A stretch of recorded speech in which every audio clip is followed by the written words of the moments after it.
everyone, welcome back to my channel. I'm Megan, and today I'm going to be discussing the new movie that came out on Netflix called People We Meet on Vacation. So let's get into it. So I did not read the book. I heard not good reviews on it, so I didn't read it. So I was like, I'll just watch the movie. I really liked it, but then there were parts where I didn't really like it, so I don't know if I should give it, I don't know, like a 7 out of 10 maybe, just like an average rom-com movie. It definitely gave me When Harry Met Sally vibes at the beginning, but When Harry Met Sally is the best written rom-com I've ever watched. So I kind of cringed a little bit because I'm like, this is just not up to par to the writing of that movie. But then it definitely had its own thing, whereas Harry and Sally in their movie, they weren't friends. They randomly met each other or ran into each other around the city of New York, whereas Poppy and Alex actually became friends through their first road trip and decided to meet each other every year after that for a vacation. So this one was really like a friendship to lovers. I think When Harry Met Sally kind of was too, but it wasn't until later at the end where they got each other's numbers and decided to start talking and everything. So I was a little worried because throughout the movie, it kind of gave me One Day vibes from a couple years ago that came out as a TV series. And I feel like that was such a toxic relationship where those two were just better off not being together or not being friends or not being in each other's lives.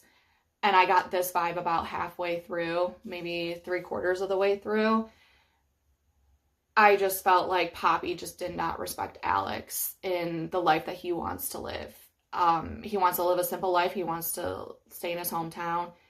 You know, he has whatever his dreams and aspirations are, and she just wants to travel. I don't think there's anything wrong with that, but I don't think what Alex wants is any less or more than what Poppy wants. I do agree that she doesn't live in reality because she's constantly traveling to these other countries and experiencing different things where she doesn't really have a stability, and Alex wants stability. And so I think it's fair when he said this is never going to work, because Alex lives in reality and Poppy does not. And so when you aren't necessarily living with if there is anything that you guys both have on common in terms of what you want to live, then it's going to be harder to sacrifice and harder to compromise. When they had that hard conversation or that moment at the wedding, I was like, I don't know where it's going to go from here. But it was really interesting because it kind of reminded me of How to Lose a Guy in 10 Days, where Andy wrote a column on her experience of trying to get a guy and then losing him in 10 days. But then she ended up falling in love with him. And so it was really interesting to see what her article was going to be, particularly on this topic, because she did want to see Alex and she did deter from the actual work that she was doing. And then it ended up being a resignation. And it's about her probably realizing and making a choice. Because even at the beginning, you could tell that she was kind of getting jaded of the type of work that she was doing. But I just don't know if she was willing to take the leap of faith of, taking a break and then reevaluating her life in terms of what she actually wants to do and what she wants. She may think what she wants, but to Alex's point, she's constantly running away from either her fears or some other insecurity that she may have. Whereas, Alex accepts her for who she is, but he has to bring her back down to reality, which I think can be frustrating for him because she's not seeing his point of view. I think the main trait in a relationship you have is respect, and I don't think Poppy respected Alex. So I was like, I don't know how Alex is going to accept her maybe apology or them getting together. But she did come around at the end, and I'm glad that she did take the leap of faith or the risk to not necessarily quit her job. She probably did, but she can work from home. It showed at the end where she can write. You can basically write or do any type of art from anywhere.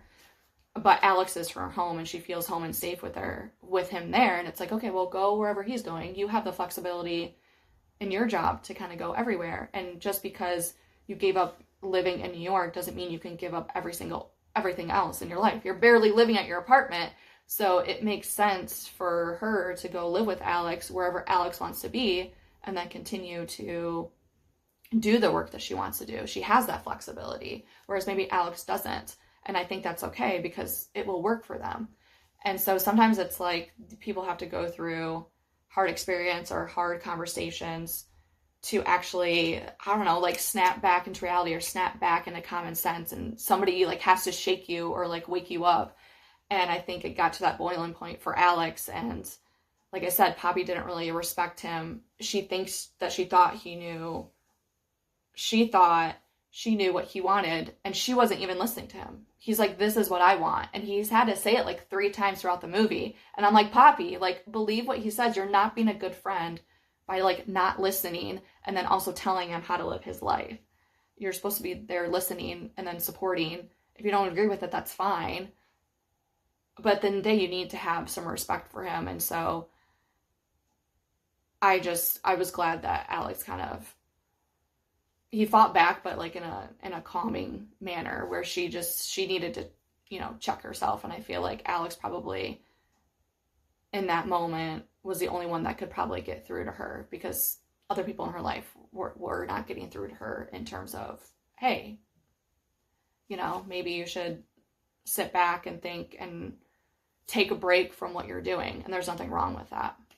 So I'm really happy that the ending was a happy ever after ending. I like how towards the end it didn't seem as toxic as I thought it was going to be. However, I didn't read the book, so I don't know if it's like way worse or way better in the book.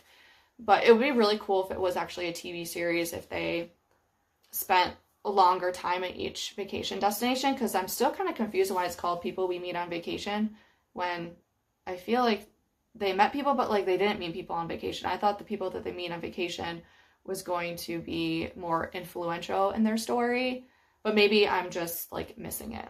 I don't really know. But it probably would have been cool to have a TV series, because I feel like we don't really know much about Alex or Poppy in terms of like fleshing out the characters, at least from what I saw as a viewer.